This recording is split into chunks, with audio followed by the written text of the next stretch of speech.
नमस्कार दोस्तों। आज की हमारी इस वीडियो में हम शनिवार की व्रत कथा लेकर आए हैं।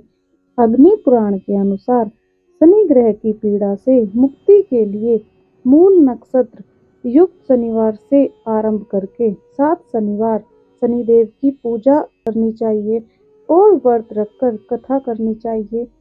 एक समय में स्वर्गलोक में सबसे बड़ा कौन है, इस प्रश्न को लेकर 9 ग्रहों में विवाद हो गया। निर्णय के लिए सभी देवता देवराज इंद्र के पास पहुंचे। बोले, हे देवराज, आपको निर्णय करना होगा कि हम में से सबसे बड़ा कौन है। देवताओं का यह प्रश्न सुन इंद्र उलझन में पड़ गए। फिर उन्होंने सभी को पृथ्वी लोक में राजा विक्रमादित्य के पास चलने का सुझाव दिया।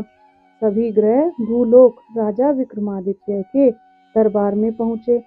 जब ग्रहों ने अपना प्रश्न राजा विक्रमादित्य से पूछा तो वह भी कुछ देर के लिए परेशान हो उठे, क्योंकि सभी ग्रह अपनी अपनी शक्तियों के कारण महान थे। किसी को भी छोटा या बड़ा कह देने से उनके क्रोध से प्रकोप भयंकर हानि हो सकती थी।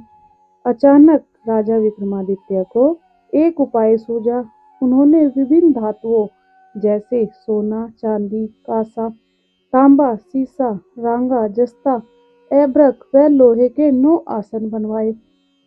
सबसे आगे सोना और सबसे पीछे लोहे का आसन रखा गया। उन्होंने सभी देवताओं को अपने अपने आसन पर बैठने को कहा। उन्होंने कहा, जो जिसका आसन हो ग्रहण करे। जिसका आसन पहले होगा वह सबसे बड़ा तथा जिसका बाद में होगा वह सबसे छोटा होगा। लोहे का आसन सबसे पीछे था, इसलिए शनिदेव समझ गए कि राजा ने मुझे सबसे छोटा बना दिया है। इस निर्णय से शनिदेव रुष्ट होकर बोले, हे राजन, तुमने मुझे सबसे पीछे बैठाकर मेरा अपमान किया है। तुम मेरी शक्तियों से परिचित नहीं हो। सूर्य एक राशि पर 1 महीने में, चंद्रमा 2 महीने 2 दिन, मंगल 1.5 महीने, बुध और शुक्र 1 महीने, बृहस्पति 13 महीने ही रहते हैं। लेकिन मैं किसी भी राशि पर 2.5 वर्ष से लेकर 7.5 वर्ष तक रहता हूँ। बड़े बड़े देवताओं को मैंने अपने प्रकोप से पीड़ा किया है।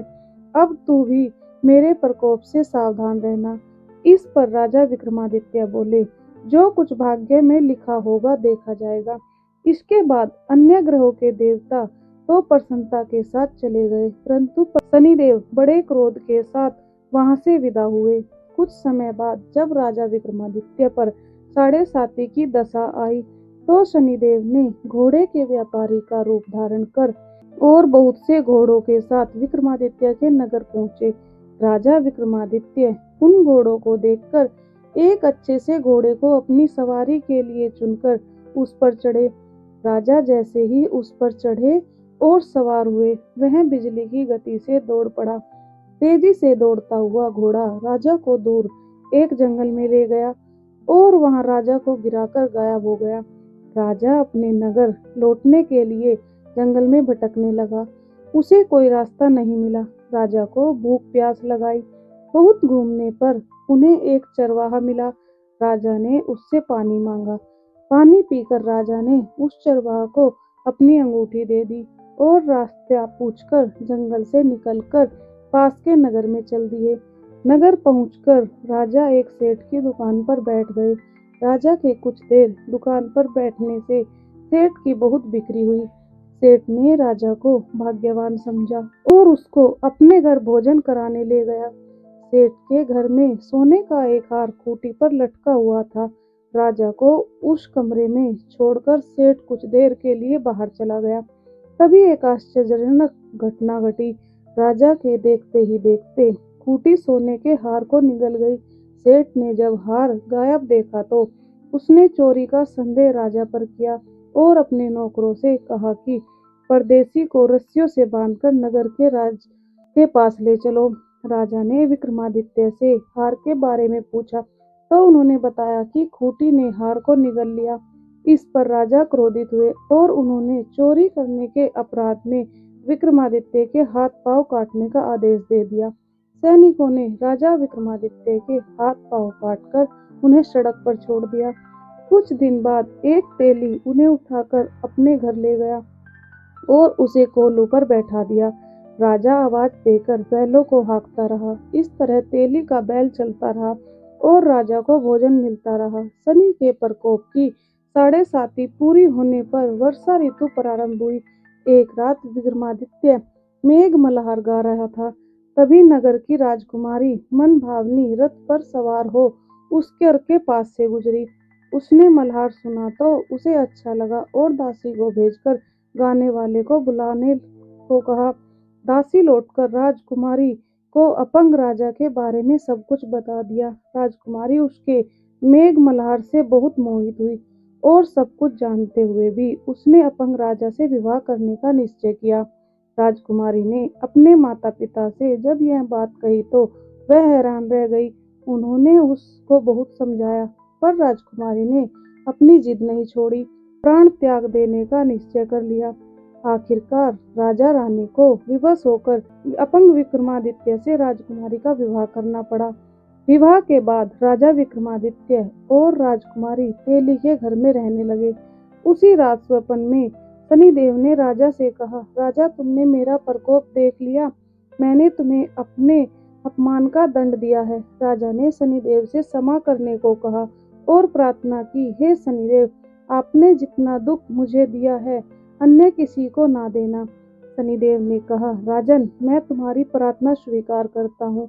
जो कोई स्त्री पुरुष मेरी पूजा करेगा, कथा सुनेगा, जो नित्य ही मेरा ध्यान धरेगा, चींटियों को आटा खिलाएगा, वह सभी प्रकार के कष्टों से मुक्त होता रहेगा तथा उसके सब मनोरथ पूर्ण होंगे। यह कहकर शनिदेव अंतर्ध्यान हो गए। प्रातःकाल राजा विक्रमादित्य की नींद खुली तो अपने हाथ पांव देखकर राजा को बहुत खुशी हुई। उन्होंने मन ही मन शनिदेव को प्रणाम किया। राजकुमारी भी राजा के हाथ पांव सलामत देखकर आश्चर्य में डूब गई। तब राजा विक्रमादित्य ने अपना परिचय देते हुए शनिदेव के प्रकोप की सारी कहानी सुनाई।